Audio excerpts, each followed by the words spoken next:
हबीबची बायको शमीनाने सचिनला जवळ ओढले व तिच्या ओठावर ओठ चिटकवले तसा तो उत्तेजित झाला व तिच्या मुलायम अंगावर हात फिरू लागला. काही वेळातच दोघेही कामनाधीन झाले. शमीना ही सचिनच्या मालकाची बायको होती. हबीबने सचिनला कामासाठी घरी पाठवले होते, पण तो काम तमाम करून आला होता. दिल्लीतील संगम विहार परिसरात हबीब सिद्दीकी याचा कारखाना आहे. या फॅब्रिकेशनच्या कारखान्यात अनेक कामगार काम करतात. त्यातील काही परप्रांतीय आहेत. यामध्ये सचिन हा तरुण नोकरीला लागला होता. सचिन हा मूळचा अलीगड जिल्ह्यातील विजयगड शहरातील रहिवासी असून तो 1.5 वर्षापूर्वी हबीबकडे कामाला लागला होता. परराज्यातून नोकरीला आलेला आणि वयाने लहान असलेला सचिन निवांतपणे काम करत होता. त्याच्यावर फार काही जबाबदारी कोणी देत नव्हते, कारण तो नौका होता. हबीबचाही त्याच्यावर विश्वास होता. तो त्याला घरचेही काम सांगू लागला होता. लहान आहे, तो आपल्या घरी गेला तरी काही धोका नाही, असे हबीबला वाटत होते. कारण घरात हबीबची पत्नी शमीना बेगम आणि मुले असत. शमीना वय 29 विवाहिता होती. वयाची 30शी गाठत असलेली शमीना एक गृहिणी होती. संसार मुलांच्या व्यापात अडकलेल्या शमीनाला काही लागले तर ते हबीबला पाठवावे लागत होते. पण तोही कामात अडकला होता. त्यामुळे तो काहीही पाठवायचे असेल तर तो सचिनला घरी पाठवू लागला. पण हबीबला वाटत होते तसे सारेच काही सरळ सोपे नव्हते. शमीना 30शीला पोहोचली होती. तिच्या शरीरावरची चरबी वाढू लागली होती. चेहऱ्यावरही चकाकी कोणालाही आकर्षित करेल अशीच होती. तिचा तो मादक चेहरा, मांसल शरीराची कमनीयता, हसून बोलणे सचिनला आकर्षित करू लागले होते. तो तिला पाहण्यासाठी नेहमी तिच्या घरी चकरा मारू लागला. ती त्याची जणू स्वप्नसुंदरीच बनली होती. ती घरात अगदीच मोकळेपणाने वावरत होती आणि तिच्या हे तंग कपड्यात बिनधास्त वावरणे त्याच्या पत्त्यावर पडत होते. तिचे ते रूप पाहून तिच्यासाठी पागल झाला होता. हळूहळू त्याच्या मनातील डाव तिच्याही लक्षात आला. तो अवघ्या 21 ते 22 वर्षाचा नवतरुण होता. त्याला कशाचाच अनुभव नव्हता, पण त्याच्या मनात वासना जागी झाली आहे हे तिच्या अनुभवी नजरेने हेरले होते. आता तीही त्याच्याशी लाडात येऊन बोलू लागली होती. त्याला स्पर्श होईल इतकी जवळ जात होती. तुम्हाला काहीही लागलं तर मला सांगत जा, असे तो तिला सांगत होता. एकदा शमीना त्याच्याकडे रोखून म्हणाली, मला काय हवे असेल तर ते मी माझ्या नवऱ्याला सांगेल. तेव्हा सचिन म्हणतो, तुम्ही त्यांना सांगितले तरी ते मला सांगणार आहेत ना, त्यापेक्षा मला सांगत जा. त्यांच्याकडे कुठे एवढा वेळ आहे. तेव्हा पुढे शमीना ओठ दातात चावत बोलते, माझ्या नवऱ्याकडं मी जे मागते ते तुझ्याकडे मागू का? तू देणार का पण? पुढे सचिन म्हणतो, देणार की, एकदा मागून तर पहा. तशी शमीना लाडात येऊन बोलते, माझ्या नवऱ्याला समजलं तर? अहो, तीही मलाच पाठवणार तुमच्याकडे. सचिन बोलून गेला. तशी शमीना गालात हसली व म्हणाली, ये आत, सांगते. असे म्हणत ती त्याला बेडरूममध्ये घेऊन गेली.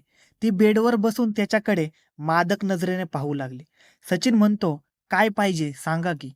तिच्या डोळ्यात वासना दिसून येत होती. शमीना म्हणते, मला नवऱ्याचं सुख पाहिजे. तसा सचिन गांगारला. पुढे ती म्हणाली, का रे, काय झाले? नाही का देणार तू? तो गप्पच उभा राहिला. तसे तिने त्याला जवळ ओढले, त्याच्या ओठांवर ओठ टेकवले तसा तो उत्तेजित झाला. त्याचे हात तिच्या मुलायम अंगावरून स्वैरपणे फिरू लागले. पाहता पाहता वासनेचा आगडम उसळला. दोघे एकमेकांवर तुटून पडले. वासना शांत करूनच ते बाजूला झाले. या सुखाची त्या दोघांना चटकच लागली होती. दोघांचा खेळ चांगलाच रंगू लागला होता. संधी मिळेल तेव्हा ते एकमेकांना खुश करत होते. दरम्यानच्या काळात हबीबनेही सचिनवर पूर्ण विश्वास ठेवला होता. याच विश्वासावर त्याने सचिनला 2 लाख रुपये अंगावर दिले होते. सचिन मात्र विश्वासघातकी निघाला होता. त्याने मालक हबीबचा विश्वासघात केला होता. पण हे पाप फार काळ लपून राहिले नाही. फेब्रुवारी महिन्यात सगळीकडे व्हॅलेंटाईनचा धुमाकूळ सुरू होता. तरण्या बांड सचिनलाही आपली प्रेमिका शमीना बेगम बरोबर व्हॅलेंटाईन डे साजरा करायचा होता. तिलाही तो हवाच होता. त्या दुपारी हबीब कारखान्यात होता तर सचिनने सुट्टी काढली होती. दुपारी सचिन शमीनाला भेटायला घरी गेला. तिला गच्च मिठी मारून तो तिच्याशी कामक्रीडा करू लागला. दोघांचा खेळ चांगलाच रंगात आला. त्यांना कशाचेच भान उरले नव्हते. पण याच दरम्यान हबीब घरी आला होता. घरातील दृश्य पाहून तो जागच्या जागी थिजला. त्याची लाडकी बायको परपुरुषाच्या मिठीत होती.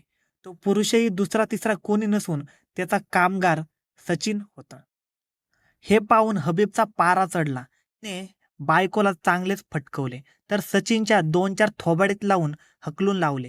हबीब प्रचंड संतापला होता. त्याने तातडीने सचिनला कामावरून काढून टाकले. नोकरी गेल्याने सचिन बेरोजगार झाला होता. तो नोकरीच्या शोधात होता. त्याचा चुलत भाऊ एका हॉटेलमध्ये काम करत होता. त्याच हॉटेलमध्ये त्याने सचिनलाही काम बघितले. सचिन हॉटेलमध्ये काम करू लागला, पण तो शमीनाच्या संपर्कात अजूनही होता. रोज दोघे एकमेकांशी तासनतास बोलत होते. दोघांनाही एकमेकांचा विरह सहन होत नव्हता. दुसरीकडे हबीबही सचिनला फोन करून 2 लाख रुपये परत मागत होता. पण ते पैसे परत देणे सध्या तरी सचिनला शक्य होणार नव्हते. त्यासाठी त्याने मुदत मागून घेतली होती. हबीब सचिनकडून लवकर पैसे मिळावेत अशी अपेक्षाही करत नव्हता, पण त्याने आपल्या पत्नीचा नाद सोडावा अशी त्याची इच्छा होती. परंतु सचिन मात्र तिचा नाद सोडायला तयार नव्हता. तिलाही सचिनशिवाय चैन पडत नव्हती. ती आता सचिनसाठी हबीबला घटस्फोट द्यायलाही तयार झाली होती. या सगळ्या परिस्थितीचा अंदाज आल्याने हबीबने एक कारस्थान रचले. त्याने शमीनावरच दबाव आणला. तसेच या कटात भावालाही सहभागी करून घेतले. काहीही करून सचिनचा काटा काढायचा हे त्याने पक्के केले. नियोजनानुसार दिनांक 31 मार्च रोजी शमीनाने सचिनला फोन केला. तिने त्याला भेटायला बोलावले. तिच्या बोलण्याचा अर्थ त्याच्या मनाप्रमाणे लावला. तो हरकून गेला. आज तिच्याकडून शरीरसुख मिळणार या विचाराने तो लगबगीने तयार झाला. तो घरी पोहोचला तेव्हा मात्र तिच्या मनात धस्स झाले. कारण तिथे ती एकटी नव्हती, तर तिच्याबरोबर तिचा पती हबीब होता. हबीबचा भाऊही होता. शमीनाने दरवाजा उघडून त्याला घरात घेतले. रात्रीचे 9 वाजले होते. या अंधारात समीनाचा देह भोगायला मिळेल असे त्याला वाटत होते, पण तो आता हबीबच्या तडाख्यात सापडला होता. हबीब आणि त्याच्या भावाने सचिनला घेरले आणि कोयत्याने वार करून ठार मारले. त्यानंतर त्याचा मृतदेह कारमध्ये नोएडाच्या दिशेने घेऊन ते निघाले. त्यांनी तो मृतदेह कसना येथे फेकून दिला. मृतदेहाची विल्हेवाट लावण्यात आली. परत येऊन गाडी आतून बाहेरून पूर्ण धुतली. रक्ताने माखलेल्या चटई फेकून दिल्या. सचिनचा मोबाईल आणि त्याचे सिमही तोडून फेकून दिले. सचिनचा मृतदेह सापडल्यानंतर मात्र पोलीस यंत्रणा सक्रिय झाली. पोलिसांनी सचिनचे कॉल डिटेल्स शोधले असता शेवटचे लोकेशन दिल्लीच्या संगम विहार भागात आहे असे त्यांना समजले. तसेच सचिनच्या फोनमधील कॉल डिटेल्स तपासले असता बेपत्ता होण्यापूर्वी शमीना बेगम नावाच्या महिलेसोबत तो शेवटचा बोलला असल्याचे लक्षात आले. या शमीना बेगमच्या पतीकडे तो कामाला होता ही माहितीही मिळाली. तेव्हा पोलिसांना शमीना बेगम आणि तिचा पती हबीब सिद्दीकी यांनी चौकशीसाठी ताब्यात घेतले. या चौकशीत त्यांनी खुनाची कबुली दिली. त्या दोघांना अटक केली असून तिसऱ्या संशयिताचा पोलीस शोध घेत आहे. धन्यवाद मित्रांनो. आपला यूट्यूब चॅनल क्राईम कट्टाला सबस्क्राईब करा आणि स्टोरी तुम्हाला कशी वाटली हे कमेंटमध्ये नक्की कळवा.